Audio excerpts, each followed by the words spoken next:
நினைவேந்தல் செய்ய விட வேண்டும். இப்படியெல்லாம் சொல்லாமல் இருந்தால் எங்கள் என்பிபி கட்சியினர் வந்திருப்பார்களா என்ற ஒரு கேள்வியை கேட்டிருந்தார். 2024 அழகாக வந்திருந்து ஏப்ரல் மாதம் அழகாக கூறுகிறார், நாங்கள் உங்கள் வாக்குகளுக்கு வரவில்லை.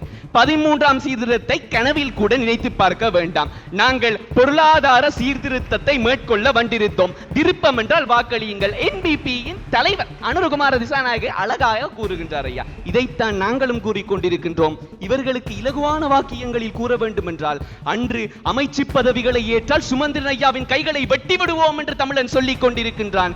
இன்று ஒரு ஊசி வைத்தியர் வந்திருந்து, நான் எனக்கு அமைச்சு பதவிகள் இருந்தால் சுகாதார அமைச்சரை கொடுத்தீர்கள் என்றால் தாராளமாக ஏற்றுக்கொள்வேன் என்கிறார். இன்று ஊழலை குறைக்க வேண்டும், சாவகச்சேரி வைத்தியசாலையில் ஊழலை குறைக்க வேண்டும் என்று கூறுகின்றார். வந்திருக்கின்றார், இன்று பாராளுமன்றத்தில் வந்திருக்கின்றார். அன்று கையை வெட்டுவேன் என்று சொல்லிவிட்டு இன்று அமைச்சு பகுதியை ஏற்றுக்கொள்வேன் என்று சொல்லும் ஒருவனுக்கு நீங்கள் வாக்களித்திருக்கின்றீர்கள் என்றால் அதுதான் மாற்றம், உங்கள் அபிலாஷைகளில் மாற்றம். அழகாக வந்திருந்து கூறுகின்றார் ஐயா, தமிழ் அரசியல்வாதிகளை கிழித்துக் கொண்டிருந்தார்கள். இல்லை, புரியவில்லை. உங்களுக்கு ஒருவன் பிடிக்கவில்லை, சரி, உங்களுக்கு அவனை பார்க்க வெறுப்பாக இருக்கின்றது என்றால் 2005ஆம் ஆண்டில் செய்தது போல வாக்கு பகிஷ்கரிப்பு செய்திருக்கலாமே, யாருக்குமே வாக்களிக்காமல் இருந்திருக்கலாம். ஏன் என்பிபிக்கு வாக்களிக்கின்றீர்கள்? நாட்டின் ஆட்புல நிலைப்பாடு மற்றும் இறைமுறையை எந்த இடத்திலும் கேள்விக்குட்படுத்த மாட்டோம் என்று. சமஷ்டிக்கு முற்றுப்புள்ளி, 13க்கு முற்றுப்புள்ளி. எதை வைத்துக் கொண்டு சென்றீர்கள்? இவ்வளவு காலம் நாங்கள் வைத்திருந்த அபிலாஷைகளை மாற்றிவிட்டு சென்றிருக்கின்றீர்கள். பொருளாதாரத்தை முன்னிலைப்படுத்திய அபிலாஷைக்கு மாறிவிட்டோம், ஒப்புக்கொள்ளத்தான் வேண்டும். சபைக்கு என்னுடைய பணிவன்பான வந்தனங்கள். சபையோரே, இந்த எண்கள் கூட இருக்கின்ற இந்த கும்பாபிஷேக அறிக்கையை கொஞ்சம் தள்ளி வைத்துவிட்டு நாங்கள் எடுத்து பார்க்க வேண்டியது என்னவென்றால், தலைப்பு என்ன சொல்கிறது? என்பிபியின் எழுச்சிக்கு காரணம். தலைப்பு ஒப்புக்கொண்டு விட்டது, என்பிபி எழுச்சி அடைந்திருக்கின்றது. என்ன இதற்கு வந்திருந்து என்பிபி தாழ்ந்து விட்டது? எங்கய்யா தாழ்ந்திருக்கின்றது? அன்று தமிழ் தேசிய கட்சிகளுக்கு மாத்திரம் வாக்களித்துக் கொண்டிருந்த ஒரு கூட்டம் போய் இன்று ஒரு சிங்கள அரசியல் கட்சிக்கு வாக்களித்துக் கொண்டிருக்கின்றார்கள் என்றால் அது மாற்றம்தான். இன்று 2019ஆம் ஆண்டு பாராளுமன்ற தேர்தலில் 0.2 வாக்குகளை என்பிபி பெற்றிருந்தது. இன்று யாழ்ப்பாணத்தில் மாத்திரம் 40.28 வாக்குகளை வாய்த்திருக்கின்றது என்றால் இது எழுச்சி தான். புரிந்து கொள்ளுங்கள், இன்று எழுச்சி அடைந்ததற்கான காரணத்தை தான் நாங்கள் வாதிட வந்திருக்கின்றோம். எண்களை பட்டியலிட்டு நாங்கள் கீழே இருக்கின்றோம் என்று சொல்வது விவாதம் அல்ல என்பதை எதிரணி அன்பு சகோதரர்கள் புரிந்து கொள்ளுதல் வேண்டும். அடுத்ததாக வந்திருந்து கூறுகின்றார்கள், இன்று இந்த நினைவேந்தல் செய்ய விட வேண்டும். இப்படியெல்லாம் சொல்லாமல் இருந்தால் எங்கள் என்பிபி கட்சியினர் வந்திருப்பார்களா என்ற ஒரு கேள்வியை கேட்டிருந்தார். 2024 அழகாக வந்திருந்து ஏப்ரல் மாதம் அழகாக கூறுகிறார், நாங்கள் உங்கள் வாக்குகளுக்கு வரவில்லை. 13ஆம் சீர்திருத்தத்தை கனவில் கூட நினைத்து பார்க்க வேண்டாம்.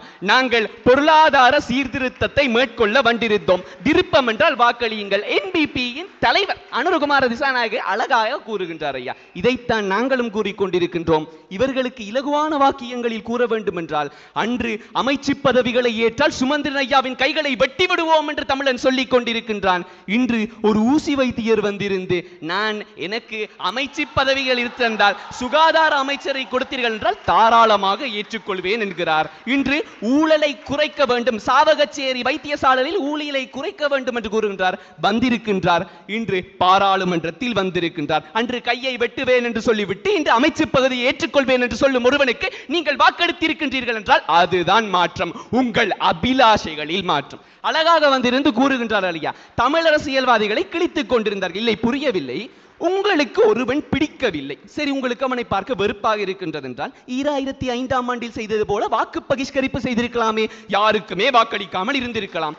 ஏன் என்பிபிக்கு வாக்களிக்கின்றீர்கள்? உங்களுக்கு 13 தர மாட்டான். அழகாக அவனுடைய மேனிஃபெஸ்டோ, அதாவது விஞ்ஞாபனத்திலே அழகாக குறிப்பிடுகின்றான். 225வது பக்கத்திலே அழகாக குறிப்பிடுகின்றான். 3வது புள்ளியாக நாட்டின் ஆட்புல நிலைப்பாடு மற்றும் இறைமுறையை எந்த இடத்திலும் கேள்விக்குட்படுத்த மாட்டோம் என்று. சமஷ்டிக்கு முற்றுப்புள்ளி, 13க்கு முற்றுப்புள்ளி. எதை வைத்துக் கொண்டு சென்றீர்கள்? இவ்வளவு காலம் நாங்கள் வைத்திருந்த அபிலாஷைகளை மாற்றிவிட்டு சென்றிருக்கின்றீர்கள். பொருளாதாரத்தை முன்னிலைப்படுத்திய அபிலாஷைக்கு மாறிவிட்டோம், ஒப்புக்கொள்ளத்தான் வேண்டும். அழகாக வந்திருந்து கூறினார்கள், இவ்வளவு காலமாக காணி விடுவிக்க வேண்டும், அது வேண்டும், இது வேண்டும் என்று சொன்னதால் தான் நாங்கள் என்பிபிக்கு வாக்களித்தோம் என்று. சஜித் ஐயாவும் அதைத்தான் கூறினார், ரணில் ஐயாவும் அதைத்தான் கூறினார். ஏன் ஐயா, உங்கள் மொட்டு கட்சி ராமல் ராஜபக்ச அவரும் அதைத்தான் கூறினார். அப்படி கூறுகின்ற அனைவரும் அதைத்தான் கூறுகின்றார்கள் என்றால் ஏன் குறிப்பாக இவருக்கு மட்டும் வாக்களித்திருக்கின்றீர்கள்?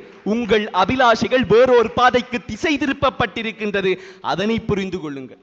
அடுத்தபடியாக பார்த்தீர்கள் என்றால் இந்த அரசறிவியல் விஞ்ஞானிகளின் தத்துவ கோட்பாடுகளை முடைத்துவிட்டு தான் கதைப்பேன் என்று இந்த 3 பேரும் நிற்கின்றார்கள். பரவாயில்லை, இவர் செவிடன்காதில் சங்கூதியது போல இன்னொரு அரசியல் விஞ்ஞானியும் கூறியிருக்கின்றார்.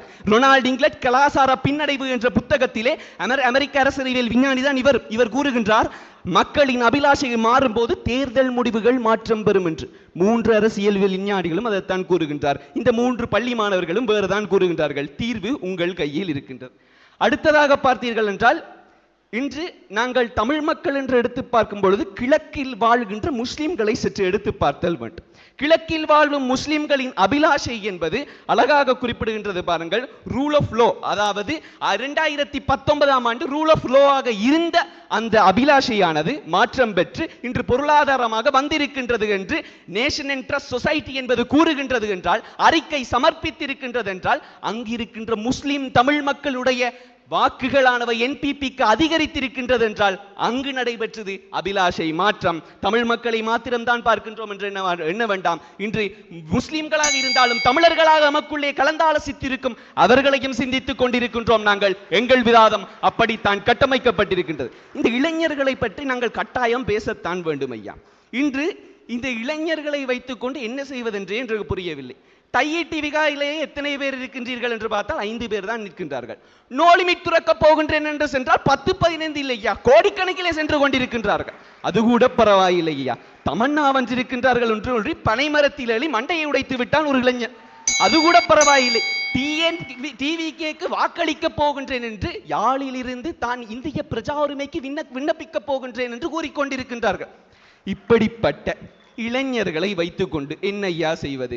இதனால் தான் தயவு செய்து அபிலாஷையை மாற்றி விடுவோம் என்ற முடிவுக்கு வந்தோம். இன்று தமிழ் அரசியல்வாதிகள் மீதான சலிப்பின் காரணமாக எங்கள் அபிலாஷைகள் மாற்றம் பெற்றது. அதனால் தான் இந்த சூழ்நிலை வந்தது. அதனையும் தாண்டி இன்று எங்களுடைய 2ஆம் தலைமுறையினருக்கு சரியாக கடத்தப்படாத இந்த சூழ்நிலை எங்கள் அபிலாஷைகளை மாற்ற வைத்தது. அடுத்ததாக தமிழீழ கனவு என்பது கனவாக போய்விட்டது. மனதிலே இருந்தாலும் மாற்ற வேண்டி வந்தது. முன்னுரிமைகள் மாறின, அபிலாஷைகள் மாறின. நன்றி, வணக்கம்.